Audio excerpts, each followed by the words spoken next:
香港係世界上人口最稠密嘅地區之一。喺土地日益緊缺嘅今日，發展工程需要喺山區土地進行，否則呢啲土地就會被浪費。1972年6月，九龍秀茂坪同香港寶山道發生咗2次大規模山泥傾瀉，共造成138人死亡。其中，寶山道山泥傾瀉造成咗極其嚴重嘅人命傷亡同財產損失。寶山道山泥傾瀉位於香港島西半山區，呢度山勢陡峭，暴雨期間容易發生山泥傾瀉。喺1972年山泥傾瀉災害發生之前，該地區間中有小型山泥傾瀉，出現裂縫及停工記錄。1972年6月嘅降雨量幾乎達到咗平時嘅2倍，為當時有記錄以來嘅第5高降雨量。暴雨持續咗1日，位於寶山道施工中嘅愛敦大廈後方發生嚴重山泥傾瀉。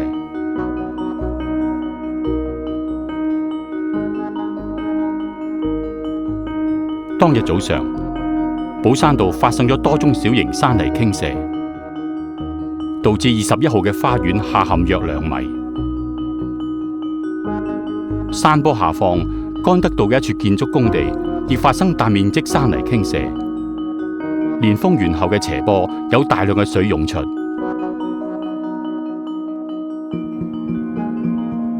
中午嘅一場暴雨使情況更加惡化。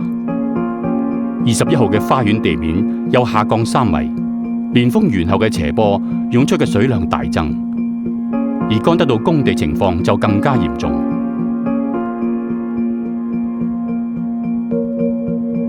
事發前4個月安裝嘅打板樁，因為受唔住山泥傾瀉嘅泥沙石塊重量，發生扭曲變形。到晚上，寶山道一段路面下陷已超過4米。一批居民已經撤離以策安全。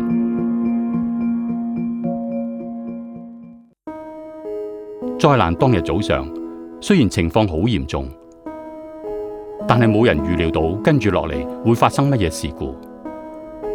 整個情況不斷惡化，打板樁繼續變形。下午5點10分，連豐園上方一處建築工地東面發生大面積山泥傾瀉。泥沙石塊衝過路面，將一棟位於旭龢道11號嘅4層高建築物部分淹沒。當時未有任何傷亡，而居民都撤離到安全地帶。終於喺晚上8點55分，發生咗大規模山泥傾瀉，持續時間不到10秒。寶山道上方嘅山坡開始下滑，泥沙碎石穿過路面，沖毀21號嘅車房，車房繼而坍塌滑下山坡。泥石帶住巨大動量捲走咗旭龢道11號嘅建築物，並繼續衝向旭龢大廈。滾下嘅泥石摧毀咗12層高嘅旭龢大廈，坍塌嘅旭龢大廈撞上咗一棟新翻修嘅大廈景翠園嘅頂部。災害蔓延嘅範圍同速度令人震驚。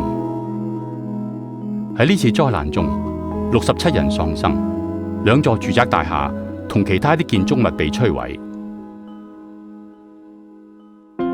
事後調查結果顯示，造成呢次山泥傾瀉嘅3個因素係山坡嘅岩土性質、罕見嘅持續大暴雨，以及私家建築工地深挖支撐不足。